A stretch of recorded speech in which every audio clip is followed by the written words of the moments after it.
A one-way trip to Mars is no longer the stuff of science fiction. There are actually plans to put people on the red planet sooner than you'd think.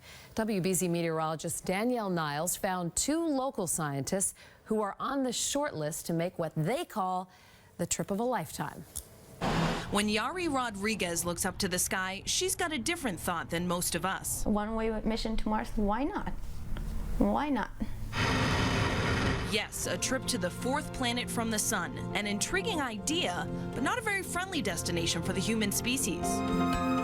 The so-called red planet has a rocky surface and a thin atmosphere with little oxygen. 70 degrees is the high, and the low, an unbelievable 243 degrees below zero. It's really incredible to me to be a part of this group. Yari was one of 200,000 applicants to Mars One, a nonprofit group planning a human settlement. Now, this scientific researcher from Somerville is one of 700 finalists from around the world. It's like doing a science project with yourself. It's definitely important for humanity. We have the technology today to live on Mars. We understand how to do life support.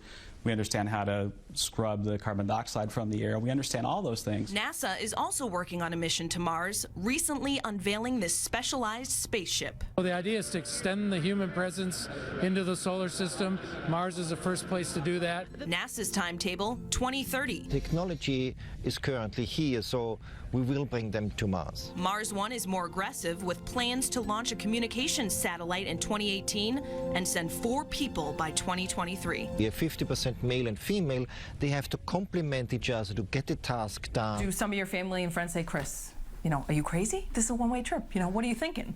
Danielle, you're the first person to ask me if I'm crazy, but maybe I should think about that a little harder. Chris Patil isn't a comic. He's another Somerville scientist who made the Mars One shortlist. There's no substitute for a human scientist on the ground on Mars, looking with their eyes, touching with their hands. The applicants will pay the ultimate price for this experience, but they say the rewards for mankind are worth it and compare their journey to the ones explorers like the Pilgrims made hundreds of years ago here on Earth. And the one-way trip concept is one that gives a lot of people some quite reasonable hesitation, but a lot of our ancestors came on one-way trips. They crossed oceans when that was way more dangerous person per person than space exploration has been over the last 50 years. An interplanetary trip poses obvious risks and even some other hardships. I thought, wow, what if I never had a slice of pepperoni pizza again? The spicy Cheetos. Maybe those can come on the second trip 2 years later.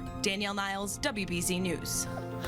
Well, in case you're wondering, both Chris and Yari are single, but some married parents are among the 700 finalists.